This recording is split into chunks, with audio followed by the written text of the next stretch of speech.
kulan ay maanta yeesheen golaha baarlamaanka ee maamulka Hirshabelle ayaa waxaa looga hadlayay dib u heshiiska golaha baarlamaanka dhexdeeda oo maalmahaniba xurduf ay soo kala dheegashay. Gudoomiyaha baarlamaanka ee maamulka Hirshabelle Sheekh Cusmaan Bare Maxamed oo wareysi gaar ah siiyay telefishinka Bulsho ayaa waxa uu sheegay in kulankani uu gobol xaar u yahay kulamo ay yeelan doonaan golaha baarlamaanka ee maamulka Hirshabelle. Waxa uu tilmaamay in maanta ay iswaafaqeen golaha baarlamaanka isla markaasina uu diyaar u yahay fulinta sharciyada golaha baarlamaanka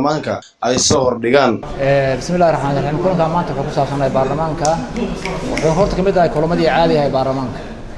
Kulankan maanta waxaa looga hadlayay in baarlamaanka hawlihiisii ay sii socdaan waa kulankii 13 ama fadhigii 13 hawlihii iska caadiga ah ee baarlamaanka. Waxa kale oo looga hadlayay maalmahan xoogaha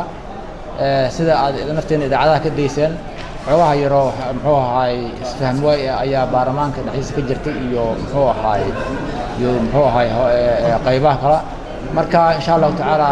waxa lagu soo gabagabay maanta ama lagu soo afjaray khilaafaadkii ka dhex jiray ama baarlamaanka ama qaybaha kala ka dhex jiray ayaa lagu soo gabagabay marka kulankaas guul soo dhamaaday wax khilaaf oo baarlamaanka Hirshabelle u dhaxeeya ma jiro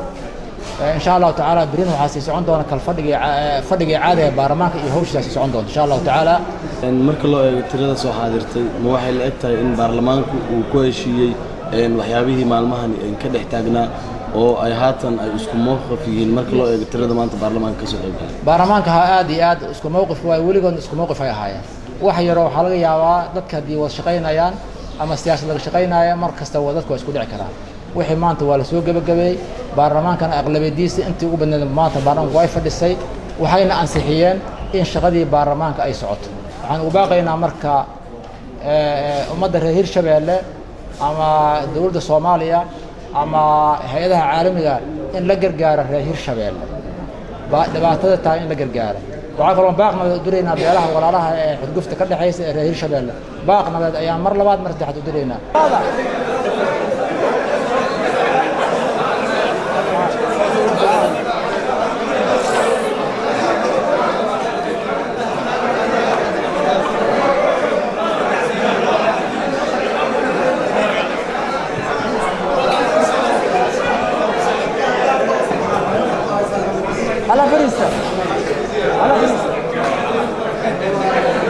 عبد الفتاح أحمد معلو عبد الفتاح زكي تلفزيون كعالمي Bulsho مقالة جوهر.